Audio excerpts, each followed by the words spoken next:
करते करते अचानक से गायकी के क्षेत्र में क्यों कराना? सबसे पहले सर आप सब लोगों को बहुत बहुत धन्यवाद कि आप सब यहाँ अपने व्यस्ततम टाइम से वक्त निकाल कर आए। आप लोग समाज के चौथे स्तंभ हैं और आप लोगों की बात दूर तक जाती है। हम जो कहना चाहते हैं लोगों तक पहुँचाना चाहते हैं उसका ज़रिया सिर्फ आप हैं।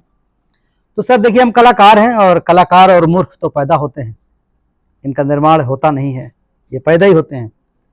तो सुर हमें भगवान दे करके भेजे थे, मैं सुर में था क्योंकि मुझे ऐसा लगता है कि गाना सीखा नहीं जा सकता, निखारा जा सकता है। तो बचपन से ही मैं गाता था, पर अभिनय की तरफ बढ़ गया तो ये थोड़ा सा पीछे रह गया। पर हमारे मित्र यार दोस्त सब कहते थे कि आपकी आवाज़ अच्छी है, आपको गाना चाहिए।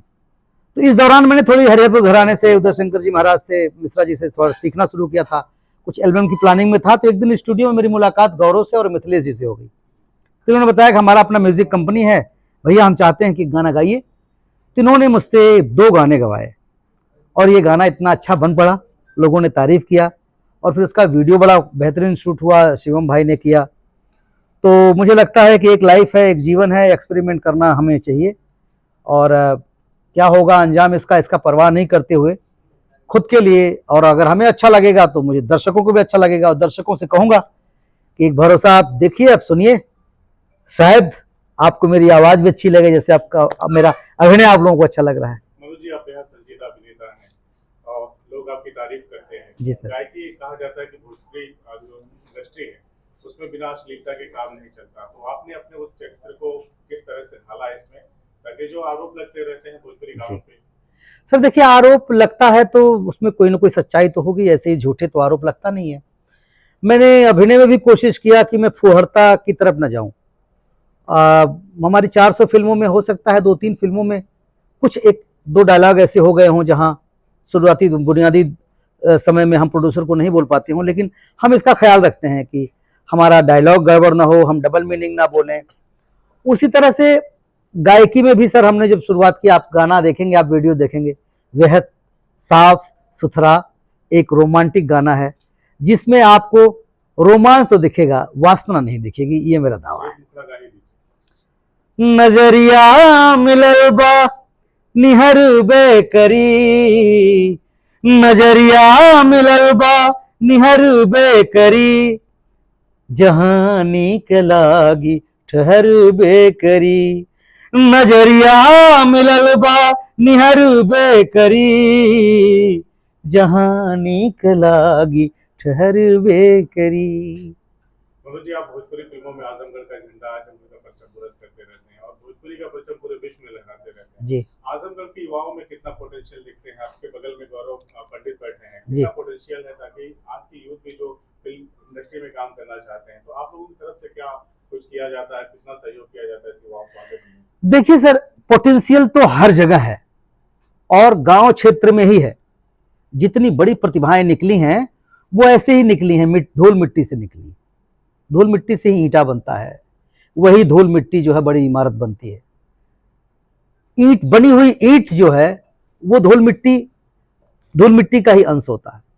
तो मैं ये कहना चाहता हूं कि किसी भी प्रतिभा के लिए, वो सिर्फ अभिनय से नहीं, हमारी प्रॉब्लम क्या होता है कि हम बहुत जल्दी थक जाते हैं। 90% लोग जिम में बॉडी बनाने जाते हैं लेकिन बना सिर्फ 10% लोग पाते हैं। एक सही एग्जांपल के जरिए बता रहा हूं। कुछ लोग जिम में जाते हैं, 1 महीने बाद लौट आते हैं, कुछ लोग 10 दिन में लौट आते हैं, कुछ लोग फीस भर के जाते ही नहीं है। सेम हमारी प्रक्रिया स्ट्रगल की है। लोगों को लगता है कि हम 6 महीना मेहनत किए हो जाएगा, कोई बहुत हार्डली करता है तो 1 साल कर लेता है और फिर वो इस परिणाम खुद अपने आप देखने लगते हैं कि अरे यार कुछ होता नहीं है। जबकि सच्चाई ये है कि यहां आपको 100% देना होगा, विकल्प लिए बिना। जब हम विकल्प लेके चलते हैं कि चलो 4 साल देखते हैं, अगर होगा तो होगा, नहीं तो हम कुछ बिजनेस कर लेंगे, तो होगा नहीं। फिर वो कृष्ण की द्रौपदी की साड़ी वाली कहानी, एक हाथ से साड़ी पकड़ लिया, पहले अपने पति को से चिल्लाया, फिर अपने कुलगुरु से, द्रोणाचार्य से, सबसे हाथ पैर जोड़ा, कोई नहीं माना तो खुद ही प्रयास करने लगी। जब खुद ही नहीं बचा पाई तो एक हाथ से साड़ी पकड़ा, एक हाथ से कृष्ण कृष्ण बुला रही। तो कृष्ण ने कहा भैया तो खुद ही कोशिश कर लो या तो हमको बुलाओ। तो उन्होंने कहा कि भाई ऐसा है कि खुद कितनी देर कोशिश करूंगी, तो अब खोले, जो करना है करो। तो जब 100% समर्पण होता है, अब कोई विकल्प नहीं है, तुम ही चाहोगे तो ही सफलता मिलती है। तो प्रतिभा हमारे सपोर्ट कर देने से भी कोई कलाकार आगे नहीं बढ़ेगा, उसको अपने हिस्से का स्ट्रगल करना है, उसको अपने हिस्से की मेहनत करनी है। हम तो खाली बता सकते हैं कि हम ऐसे ऐसे गए थे। अभिनय की बारीकियों के बारे में अभिनय सर एक्शन का रिएक्शन है। अभिनय वो है जिसकी कोई परिभाषा ही नहीं है। जीवन, रजनीश ने दुनिया की सबसे बड़ी परिभाषा अभिनय की रजनीश ने बताई है कि जीवन ऐसे जियो जैसे अभिनय, और अभिनय ऐसे करो जैसे जीवन। बस इससे बड़ी और परिभाषा कोई हो नहीं सकती है। जब हम आसपास से नहीं सीख पाते हैं, देश के शराबी घूम रहे हैं, देश के टूटे दिल घूम रहे हैं, निराश बाप घूम रहा है, खुशी वाला बाप घूम रहा है, मैनेजर घूम रहे हैं, पुलिस वाला, सब अगल बगल सबको जिरोक्स करिए, अलग अलग किरदार अपने दिमाग में डालिए, आप एक्शन का रिएक्शन दीजिए, हो गई एक्टिंग। इस गाने को लेकर के भोजपुरी समाज के जो चाहने वाले लोग हैं उनको क्या कहना चाहिए? सर मैं तो यही कहूंगा कि जैसे अभिनय में मोहब्बत दिया है आपने, वैसे मेरे गाने को भी मोहब्बत दीजिए। निराश नहीं करूंगा आप लोगों को। ठीक है गौरव भाई, तो क्योंकि आपकी कंपनी से रिलीज हो रहा था, तो लगा लीजिए माइक को।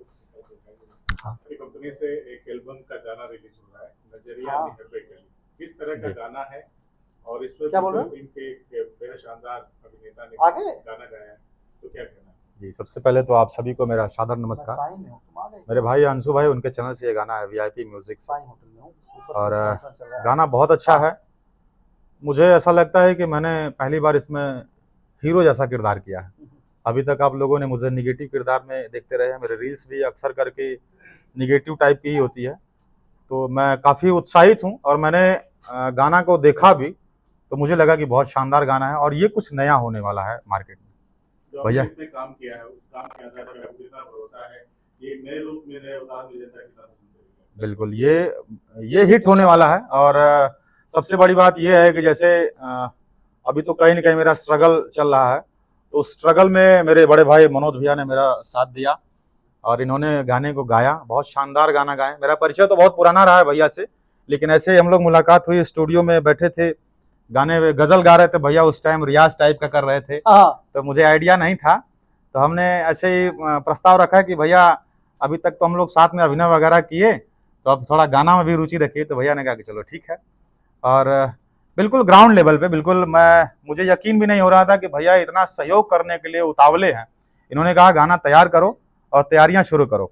और ये इसका मिथिलेश का जन्मदिन था उस दिन। हम मिथिलेश का जन्मदिन, हम लोग केक काटने के लिए आए थे भैया हाँ। के यहाँ, और बात में सब कुछ हुआ, और हम लोग एक हफ्ते में सारी प्लानिंग कर लिए, सारी फील्डिंग सजा ली हम लोग चारों तरफ, कैसे क्या करना है। और मुझे लेकिन लगता इन लोगों की ऊर्जा जो है, इनका डेडिकेशन दोनों का, बाप रे बाप। मैंने जब देखा तो मुझे लगा इस डेडिकेशन के साथ अगर आदमी काम करेगा तो आज नहीं तो कल कामयाब होगा। और शिवम भाई का डायरेक्शन मिल गया अच्छा खासा, हमारे मिथिलेश भाई का सहयोग मिल गया, प्रोडक्शन में हमारे रहे सत्यम भाई रहे, बादल भाई रहे, नौशाद भाई रहे, तो और सत्यम भाई रहे, तमाम ऐसे लोग हमारे सहयोग किए, और बहुत बढ़िया गाना। जी भैया, मेरे चाहने वालों से बस यही गुजारिश है कि अभी तक तो एक नकारात्मक किरदार में देखते रहे हैं, तो सकारात्मक में देख रहे हैं, तो आप मुझे थोड़ा सा सहयोग जरूर करिएगा, ताकि मैं इस क्षेत्र को भी, मतलब इस पॉजिटिव किरदार को भी बखूबी निभा सकूं, और भी अच्छा मैं प्रोजेक्ट ऐसे दे सकूं। धन्यवाद।